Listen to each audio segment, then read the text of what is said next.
And I think that's probably one of the main benefits of actual physical activity is that lymphatic circulation. And I think also the sweating process. Sweating is the greatest way to detox.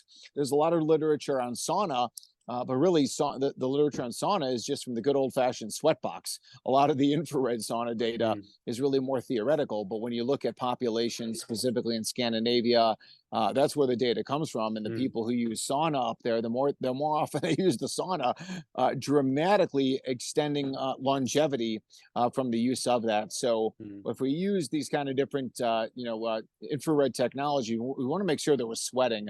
The sweating aspect is absolutely critical. My wife used to say this about her grandfather. Her grandfather never ate a healthy piece of food in his life. He was a pharmaceutical salesman. In his life, he got every vaccine, in his life. So he did nothing healthy except for the fact that he did live in Florida for the last 40 years of his life. And he was outside and he was playing tennis and he had skin out in the sun and he was sweating a lot. And that's undoubtedly what led to his longevity. Fantastic. Do you take any products pre-sauna, take like a bentonite clay, or you take activated charcoal, you take EDTA, anything that sort of can bind a lot of the toxins, or what is your sort of protocol pre-sauna? Well, pre-sauna, I don't really do much. I do a lot of stuff post-sauna. So one thing would be a good Chlorella spirulina. I find that that's probably the most natural of all those different binders that provide a lot of medicinal benefits as well.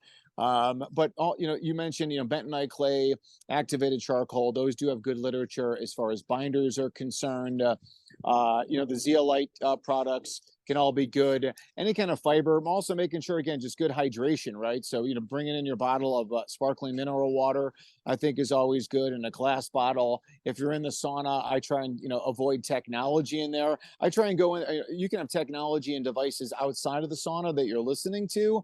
But even things like bringing in a magazine or a book into the sauna, that book will heat up. The glues will start to off gas, and you'll be breathing those in. So I want to be real careful with that. But that's pretty much the good. Again, making sure you're moving your bowels, making sure you're urinating often, replacing the electrolytes. I think those are some of the most beneficial things. But like I said, Chlorella spirulina. Zeolite type products. That's what I don't use a lot of bentonite clay. Organic psyllium husk is a fantastic binder as well. I like that. Make sure it's organic. And you take it post sauna or you take it pre?